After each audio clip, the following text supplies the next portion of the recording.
cette édition première de Paris en France où s'est tenue une conférence débat autour de plusieurs questions liées à la République démocratique du Congo, notamment celle de l'arrêt de la Cour constitutionnelle, une conférence débat donc animée par des hommes de droit.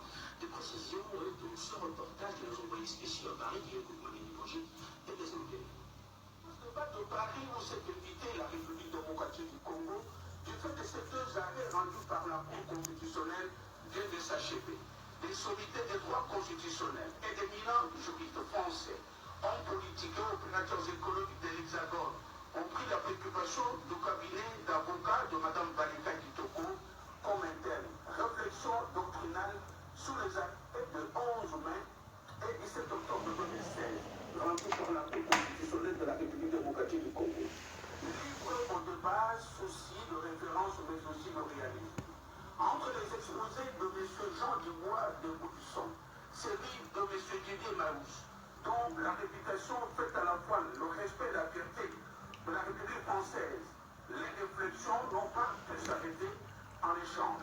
C'est ici qu'il faut retenir que ces deux arrêts rendus par la Cour constitutionnelle congolaise méritaient, nous citons, la cote excellente. Les constitutionnalistes français l'ont souligné unanimement. Et nous citons, placés dans le même contexte et devant plusieurs cas d'impasse, ces deux arrêts répondent aux exigences réelles de la République démocratique du Congo. Fin des citations.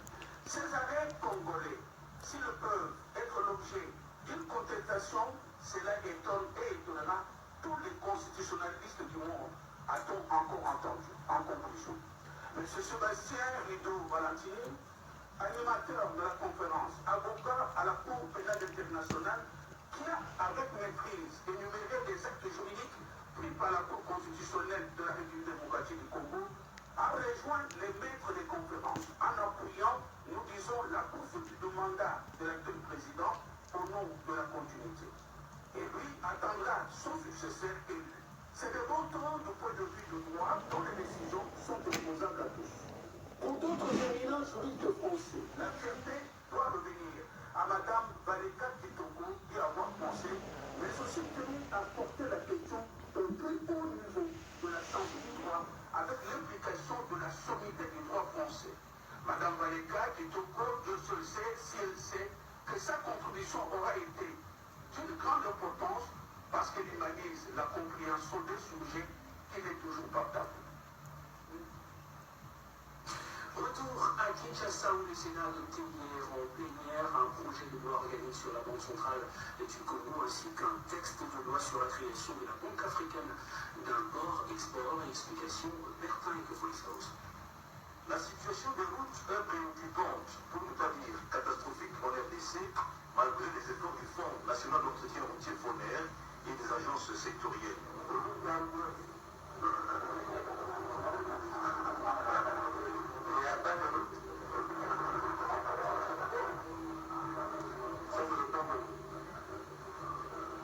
Le rapport de la commission spéciale de suivi routier créé par le Sénat est clair. L'Assemblée plénière en a débattu ce lundi 12 décembre. Les sénateurs ont fait des observations auxquelles le président de la commission répondra mercredi prochain. L'intérêt des collègues sur l'état de route, sur le financement. Et il y en a même qui ont donné l'impression de douter que ce que nous recevons, ce que réalise le FONER, il y en a qui doutent qu'on puisse dire que ce n'est pas suffisant. Or, quand vous donnez le montant qu'il faut dépenser pour l'état de route, ça demande plus que 120 millions. Il faut des milliards en fait. Ce que ne reçoit pas le FONER. Pour lui, il y a urgence en vue d'éviter le cataclysme dans le pays, surtout à Kinshasa. Ancien ministre des Travaux publics, le premier vice-président du Sénat, Yvan Mokolampo, a apporté sa contribution au débat. L'état des routes ici à Kinshasa est déplorable. Nous ne parlons pas du réseau national dans toutes les provinces. Donc il faut un effort au niveau d'abord de la planification, de la programmation et dans la recherche des financements. Et non seulement la recherche des financements, mais la répartition judicieuse des ressources affectées à chaque route. La plupart des sénateurs ont souhaité, comme d'ailleurs la commission spéciale dans ses recommandations, que le gouvernement définisse clairement la politique routière nationale. Le sénateur Congo a parlé également de la planification, mais aussi de la clé de répartition. Quels sont les chiffres de cette clé de répartition et quelles sont les destinations de chaque quote-part? Je crois que c'était intéressant pour nous qui n'avons pas été avec la commission d'avoir de l'éclairage sur ce point précis. Le débat se poursuivra donc mercredi prochain avec la réponse de la commission. Le Sénat a ensuite adopté en séance subséquente le projet d'adhésion à l'accord portant création de la Banque africaine d'import et export Afrexim Bank, cela dans une version harmonisée par les deux chambres. Parmi les fonctions de cette banque, promouvoir et financer le commerce intra-africain, mais aussi et surtout accorder des crédits directs aux exportateurs africains éligibles afin de financer leurs activités. La RDC joue, vous le savez, un rôle primordial dans la lutte contre le changement climatique avec ses forêts. Et pour lutter efficacement contre le réchauffement planétaire, il faut planter des arbres comme l'a fait, vous allez le voir dans cette image, le ministre sortant de l'Environnement. Nous sommes de la commune de Maloukou et Djana. Dans la suite de la journée nationale de l'arbre célébrée le 5 décembre dernier, dont le thème était l'arbre, un atout vital pour l'humanité, la direction de l'horticulture et reboisement du ministère de l'Environnement, Conservation de la Nature et Développement durable s'est fixé pour tâche de reboiser 5 hectares dans le site du parc présidentiel de l'Ancélé, avec les acacias et les millétias.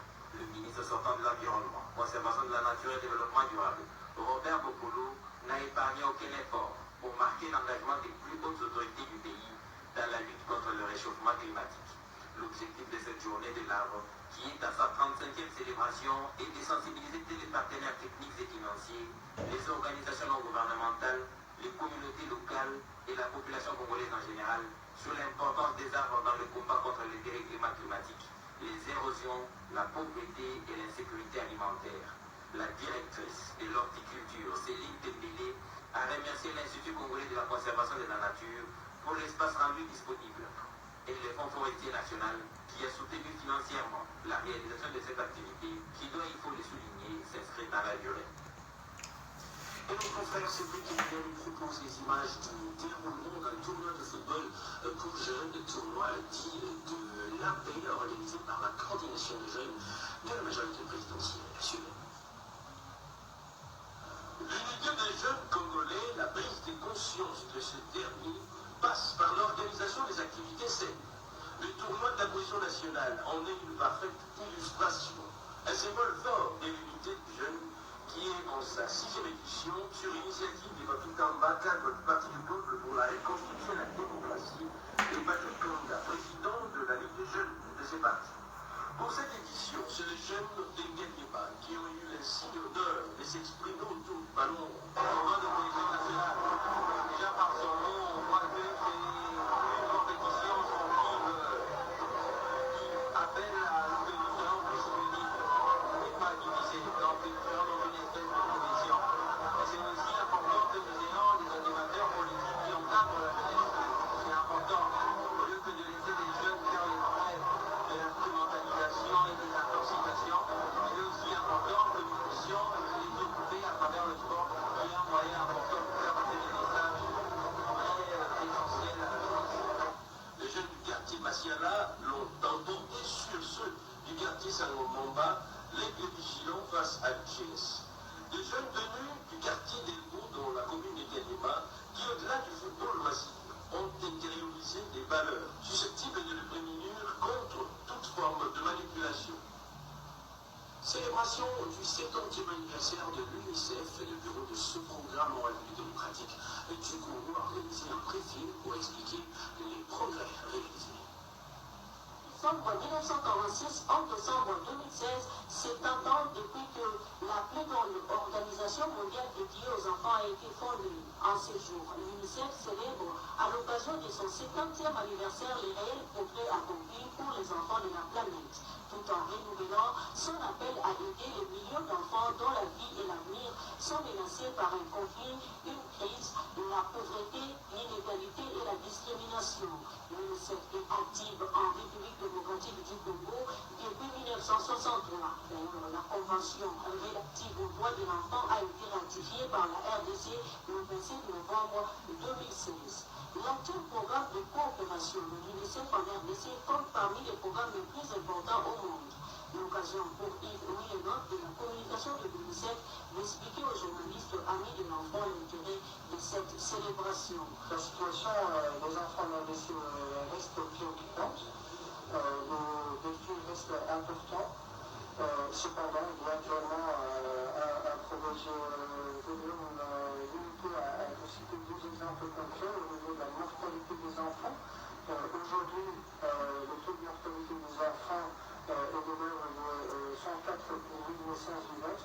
C'est beaucoup trop, mais c'est un chiffre qui est beaucoup moins important qu'il ne l'était il y a quelques années. Dans le sud de Bondangui, le ministre provincial de l'Intérieur a tenu une réunion avec les autorités territoriales à l'ordre du jour l'organisation efficace de la sécurité de personnes et de leurs biens en cette période festive. Je veux ce samedi 10 décembre 2016 m'appelle de tout repos pour le ministre provincial de l'Intérieur du Sud-Bangui. Jean-Bertrand Gbamé, puisque c'est de lui qu'il s'agit, a présidé une importante réunion avec l'administrateur du territoire de Guémena et tous les chefs de secteur de cette entité afin de boucler la ronde qu'il fait de tous les territoires de sa juridiction. Un seul point était à l'ordre du jour de cette rencontre, à savoir la sécurité des personnes et de leurs biens pour le mois de décembre. En présentation du directeur de cabinet, M. Cabot, les interlocuteurs du ministre provincial de l'Intérieur ont été instruits de mettre tout en œuvre, conformément à la volonté de son excellence José Makilasima, la gouverneur de province, pour que la paix et la quiétude soient assurées avant, pendant et après les fêtes de Noël et de la Saint-Sylvestre. Réagissant aux instructions du ministre provincial, l'administrateur du territoire de Guémena, Timothée Bikinda Baïtse et le chef de secteur de l'OAC ont remercié le ministre et ont saisi l'occasion pour rassurer qu'ils vont prendre le taureau par le corps. Précisément de quelqu'un de Guémena avec quoi beaucoup de problèmes dans la forêt, dans les étangs, il y a des pouvoirs continuer, mais actuellement, il y a un apaisement. Les solutions sont trouvées et nous avons la situation à venir. Nous avons également relevé le problème des conflits coutumiers dans différents groupements et également des conflits du pouvoir au niveau de nos capitales ou les chefs de localité. Par rapport à cela, il nous a exhorté à pouvoir renforcer et sensibiliser la population à veiller de sorte que la fête se passe dans des conditions bonnes. La paix dans le Sud-Bangui, prônée par le gouverneur José Makilasima, ne doit nullement être un slogan cru.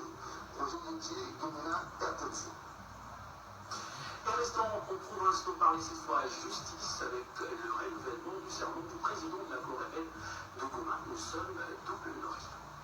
Président de la Cour d'appel de Goma, Louchoulé Bacholet Tadeo, a renouvelé son serment statutaire ce samedi 10 décembre à Goma devant ses pairs. La grande salle de la PTG l'a servi les cadres à la cérémonie obligatoire de renouvellement des serments du magistrat qui préside à la tête de la Cour d'appel, troisième institution en province, en présence du vice-gouverneur fédéral Chirois, des membres du Conseil de sécurité, des membres du gouvernement, des avocats, magistrats et autres invités pour la circonstance. Cette cérémonie a été circonscrite par l'esprit des articles 5 et 13 de la loi organique numéro 06/020 portant statut du magistrat en République démocratique du Congo, a indiqué le président de la Cour avant de donner la parole à l'avocat général de l'ONU afin de présenter le nouveau premier président.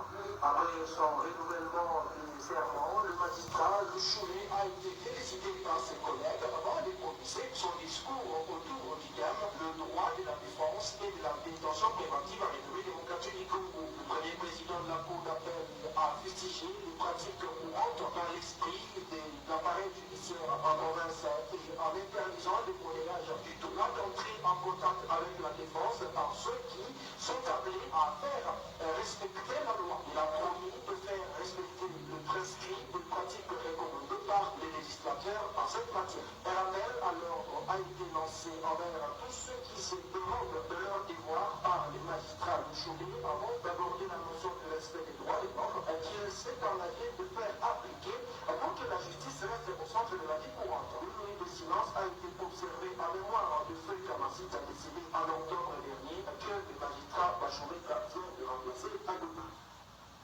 Le centre de recherche interdisciplinaire de droits de l'homme en Afrique centrale vient de tenir une matinée scientifique aux facultés de droit de l'université de Kinshasa. C'était au large de la célébration du 68e anniversaire de la Déclaration universelle des droits de l'homme. Marie-Chimé Kalouka pour le TTV. 68 ans après l'adoption de la Déclaration universelle des droits de l'homme, la communauté internationale se souvient de ces documents qui fait référence à la promotion et à la protection des droits de l'homme. Thème international pour célébrer cette journée, défendre les droits de quelqu'un aujourd'hui. Le Centre de recherche de la Faculté des droits de l'UNIKIN en matière des droits de l'homme, CRIDAC, a procédé à la vulgarisation des textes africains de promotion des droits de l'homme dans le milieu universitaire.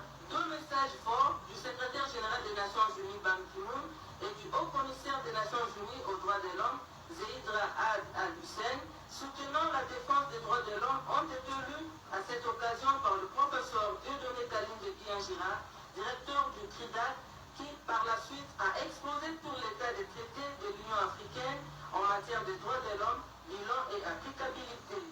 La doyenne de la faculté des droits, le professeur Marie-Thérèse Kenge Ngumba Chilombay, a planché sur le protocole de Maputo sur les droits des femmes et son effectivité en RDC.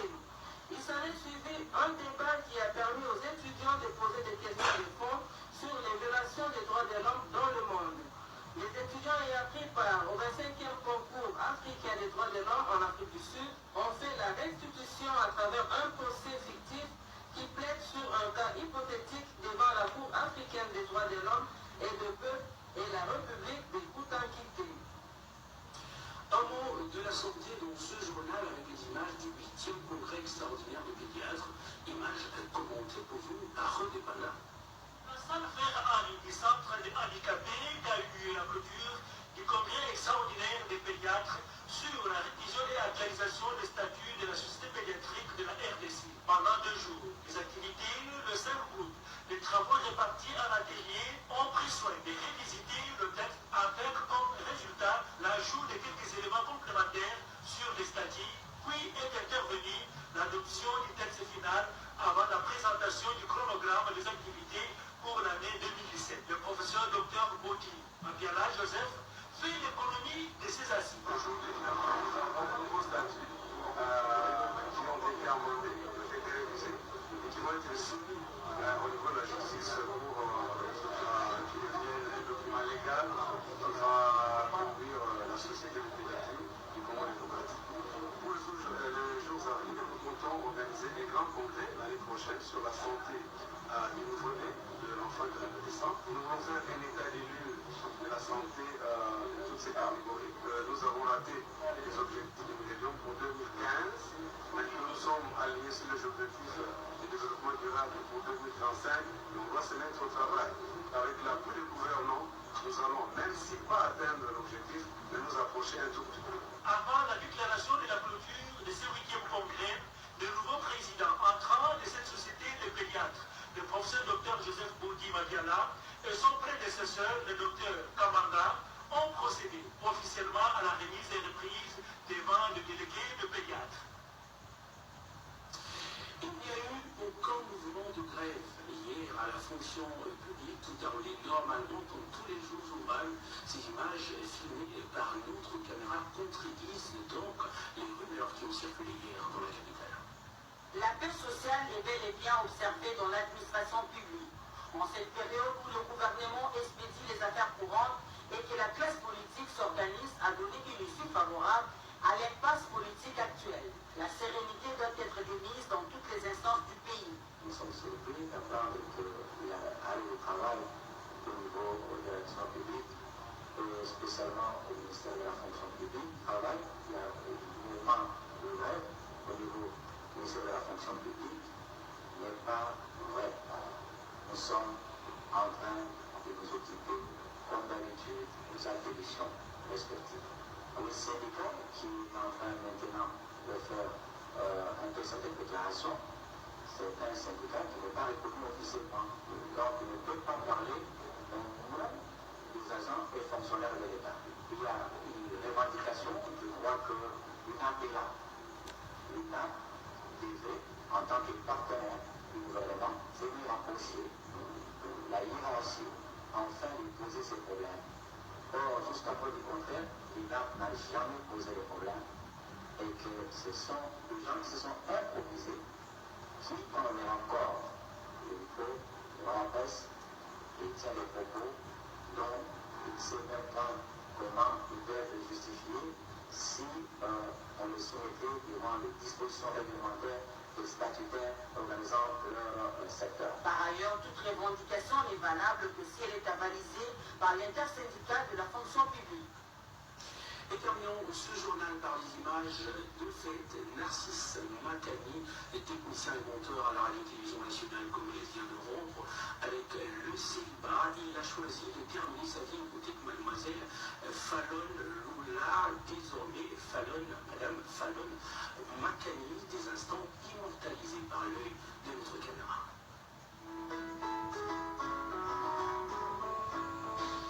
Ils sont devenus une seule chair depuis le 3 décembre 2015. Narcisse Makani, monteur à la direction des impôts de la RTNC, et Fallon Lula se sont unis devant Dieu et les hommes à la grande satisfaction des parents et les plus invités venus honorer ce sacrement avec les locataires du jardin des Lèvres. Un événement qui nous a conduit 3 moments forts. Dans la commune de l'unité, l'officier de l'état civil s'est appuyé sur les codes de la famille pour prodiguer des sages conseils aux nouveaux mariés.